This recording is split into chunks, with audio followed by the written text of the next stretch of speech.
Let's talk to Brendan O'Neill, though, editor of Spiked Online, a man that speaks an awful lot of common sense, and that's why we're getting him on the home of common sense. Brendan, very good afternoon to you. Hi, Mike. Now, I don't know what your weekend was like, but I've never seen more people out and about in my life, and that includes when there was no lockdown, when people were out sort of exercising when the first lockdown was on. It seems to me that very few people are actually taking part in this lockdown. I think there's definitely less people taking part than there was in the first lockdown. I've noticed the same thing. You know, the streets are pretty packed and people are meeting each other by the looks of things. They're going to shops, they're wandering around the parks. There's people in parks, even though the weather isn't great. So I think people are being much more relaxed about this lockdown. The first lockdown, I remember going into central London and you could walk around for 10 minutes and not see a single person. Exactly. This time, I think people are using a bit more common sense and saying to themselves, look, I'm not staying stuck indoors all day. I'm going to go outside. Yeah, absolutely right. And there's a certain amount of confusion, I think. And I mean, you and I, Brendan, probably would count ourselves as paying more attention than most people to what the government's dictums are and diktats are. But I mean, I honestly have no idea. I was talking to somebody in the office this morning. She couldn't remember whether she'd go and visit somebody in a garden or not. Didn't know if she could go and have coffee with somebody or not. I don't know whether I'm allowed to meet somebody in a takeaway situation where I can get a takeaway drink or not. I mean, I just have no idea. It's incredibly confusing. And the thing is, I think even if someone did understand all the rules, they still wouldn't make sense. I mean, the thing is, if you can't work from home, you can still go to work where you mix with lots of other people, but you can't go to the pub and have a safe pint with people. Right. So that makes no sense. Kids are going to school. All kids are still going to school, which is a massive mixing of households. So all these kids from different households are going to school, mixing with each other, running around, touching each other, and all these other things. Then they're going home to their households. So, you know, that's mixing of households in an indirect way. And yet you can't go around to your mate's house and have a cup of tea without being fined £200. So none of it adds up. And I think a lot of people out there are saying to themselves, these rules make no sense. And so this time we're going to bend them a little bit. We're going to ignore them when it's convenient and we're going to get on with our lives. And also we've seen, haven't we, over the course of the last few weeks, the situation in Liverpool where that gym owner refused to close down. And eventually the government basically U-turned on their decisions about gyms and said all gyms can now reopen in Liverpool. And this is a government, you'd have to say, that is rather prone to public opinion changing what it is that they do. Yeah, absolutely. And I've actually been really heartened by some of the little rebellions that we've seen. The gym rebellion. There was a huge protest in Manchester at the weekend against the lockdown. We saw students at Manchester University tearing down fences. I mean, fences were put around the campus at Manchester University to prevent students from leaving as if they were some kind of infected zombies. Right. And I thought it was really, one of the most positive things students have done in a long time was to tear those fences down. Yeah. There was also a big protest in London on the day the lockdown came in, where the police used a lot of pretty heavy force against people. And of course, we saw people holding Remembrance Sunday commemorations, even though they weren't supposed to. So I think a lot of people around the country are pushing back against the lockdown. They're either doing it in their private lives by carrying on doing what they want to do, or they're doing it a bit more publicly with protests and public gatherings.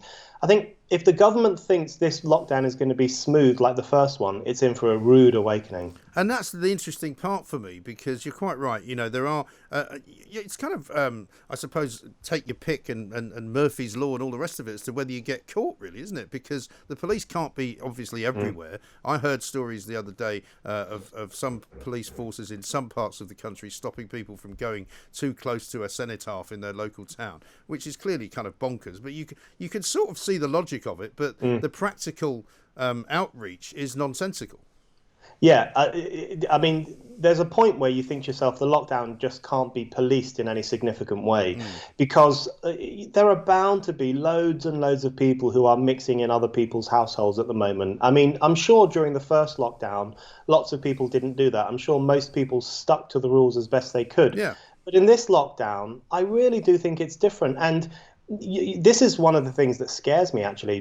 The police can't be everywhere looking at everything and watching everyone. That's why some conservative politicians have said that you should snitch on your neighbours. If you see your neighbours having a barbecue with too many people, or if you see someone going around to a house they shouldn't be going around to, then maybe it's your responsibility to call the authorities. So one of the things I'm worried about is the snitch culture that this could give rise to, and this sense that we're all spying on each other. And that would be a really unhealthy culture for Britain to adopt. It really would. I was speaking to Professor Carol Sikora this morning, and he was being quite sort of interesting about how he believes government should be a little bit more flexible, so that while saying that this is a 4-week lockdown, if at the end of this week it would appear that, say, for example, circumstances have changed, which is one of their often used phrases for changing policy, that they could perhaps reduce it or remove bits of it as well. Because the one, I think, problem that a lot of us have with the lockdown is the financial difficulty for businesses, particularly pubs and restaurants and the hospitality business, which an awful lot of people work in, and which generates an awful lot of tax revenue for this country. And if they could be a bit more flexible, it would make a lot of sense, because I thought that the tier system was actually a much more sensible way of doing it, attacking regions rather than attacking the entire country.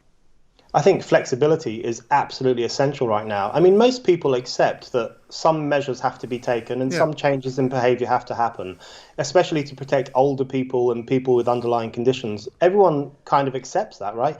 But the blanket imposition of lockdowns across the whole of England, which is what we have at the moment, with no regard for the different infection rates in different regions, no regard for what kind of parts of the country are causing spikes and which parts of the country aren't. So, for example, there's very little evidence that gyms cause much spikes in coronavirus, and yet gyms are closed. Yeah. Pubs, every pub I went into over the past few weeks after the first lockdown was lifted, they were all really COVID secure. They all had really good systems in place to ensure that people just stuck with their own households or with their own bubbles or with their own friends.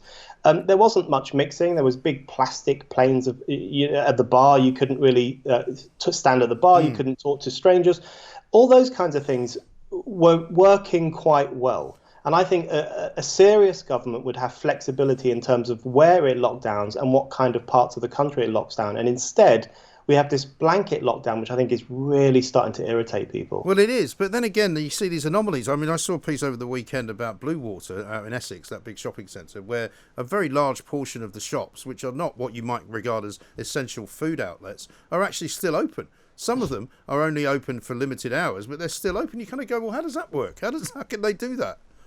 Yeah, I've seen, fancy chocolate shops and places like that are still open. Where, expensive chocolate is not exactly an essential food item. But the thing is, I think the question that raises is why, in that case, can you not go into a bookshop and look around, especially if it's a COVID secure bookshop? Or why can't you go into a clothes shop and buy a pair of jeans?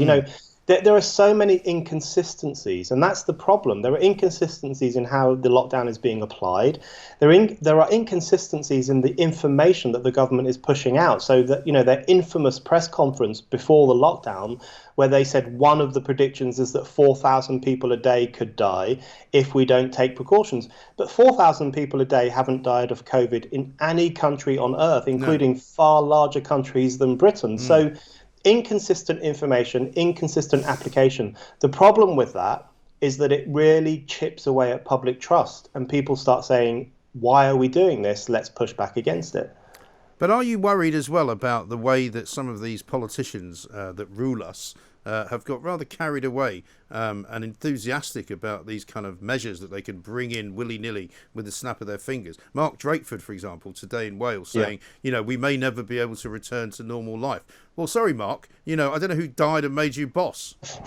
That's the thing that terrifies me most. And one of the things that worried me, even about the first lockdown, was, when politicians take on these kinds of powers, it can often be very difficult to make them give those powers up. And if they have the power, as you say, to click their fingers and suddenly you can't go outside of your house without a good reason, suddenly you can't go to work, suddenly you can't go to the pub, suddenly you can't have a political protest, it's illegal now to gather in groups of more than two. That is an extraordinary amount of power. So, right, for the Lib power. Dems, then, they can still have one. Yeah, that's right. But that is an extraordinary amount of power for a government to have over its people. And even if you support the lockdown, I'm a bit of a lockdown skeptic, but even people who support the lockdown should be incredibly wary of the government having that much power. And they should be asking every single day, when will these powers come to an end? And that a democratic society should not allow a government to have that much authority over the population. No, that's the thing that worries me, because they appear to have taken on this kind of new mantle almost. Like they walked into Parliament having been re-elected or elected maybe for the first time on the third week of December after that big win by Boris Johnson. But they've already forgotten that we pay their salaries, we actually put them in there to do our bidding and to do our will, and it's all suddenly flipped around to we doing their will. Exactly, and they've also forgotten that we elected them on in order to take back control. That Brexit was, of course, the big issue in the December election. This was about ordinary people wanting a bit more control over politics and over their lives. And lo and behold, we headed into 2020, and we have never had so little control over our lives and our communities. So the government has got to be conscious of that. It's got to be conscious of how irritated people are feeling and how out of control they feel. I mean, there are some people who are insulated from the worst consequences of lockdown because they're well off, they live in a nice house, they can still work from home, they can still do their Zoom calls, they can, the expert classes, the media classes, those kinds of people are okay generally. But there are other people who are losing their jobs in their thousands. Their businesses are collapsing. They can no longer save enough money for their son's wedding or their daughter's education. This is having grave consequences for huge numbers of families. I think we're going to see a really interesting divide open up between the kind of well-off sections of society who will be more favourable towards lockdowns and the kind of struggling sections of society who will say, no, we need jobs and we need a healthy economy. Yeah. No, I think that's absolutely right. And I wonder as well whether or not, the government is malleable in that sense, because they have shown themselves to be willing to make U-turns when they've got things wrong without actually admitting that they've got them wrong. I mean, we saw, as I say, at the weekend, the Marcus Rashford scenario. I just wonder what we can do, or what you think we could do as a populace to try and put pressure on them, to see a bit more reason here. Because, I'm not against them having measures. I'm not against them being cautious. But I think with a bit of more balance, it could be better. Yeah, I think that's the main point. And as to the question of how to put pressure on them, I mean, that's the million-dollar question in a sense. The point is, as we know from history, when people get frustrated and when they feel they're not being listened to, they take other forms of action. Sometimes they'll do protests, they'll take to the streets. There might even be some points of confrontation. And if the government wants to avoid that, I think it should try to avoid that. It has got to start listening to the regions, and it's got to start listening to ordinary people. That's one of the problems, I think, at the moment. The people who are suffering most as a result of lockdown are the people who have the least voice in public debate. Public debate is dominated by people who have relatively comfortable lives and who can carry on working from home. We need to hear urgently from the other side of the tracks, from people who are having a really tough time as a result of lockdown. The more that we can do, people like you as well, the more you can do to amplify those voices and amplify those concerns, I think that would be really important. Great stuff. Brendan, good to talk to you. Thank you very much indeed. Brendan O'Neill, editor of Spiked Online. Very sensible. And, you can't really argue with what Brendan says, and you can't really argue with what I'm saying. I'm not saying that we should suddenly, rip everything off, rip all masks up, take to the streets, demonstrate against the government. That's not what I'm saying. What I'm saying is that, we have the ability as the people of this country to make our thoughts and our beliefs and our needs known to the government. The government at the moment is getting it in the neck for doing the wrong thing from certain quarters. I mean, I don't think there's too many people who think they're doing the right thing because, of course, their enemies, the Labour Party, they'll say, well, hang on a minute, it looks as though they did the wrong thing and they did it too late. Or they did the right thing, but they did it too late. Or they should have done the right thing much longer ago, and then we wouldn't be where we are. And even those who are, generally speaking, on the side of the government, and I don't mean the people inside the government, I mean the people who voted them in, are not sure that they are doing the right thing. It's a very interesting situation that we have. And what I'm interested in doing is hearing from all of you so that we can pass on your thoughts and your concerns and your requirements, frankly, for how we get out of all of this. Because if the government doesn't know, maybe they need to be given a few ideas.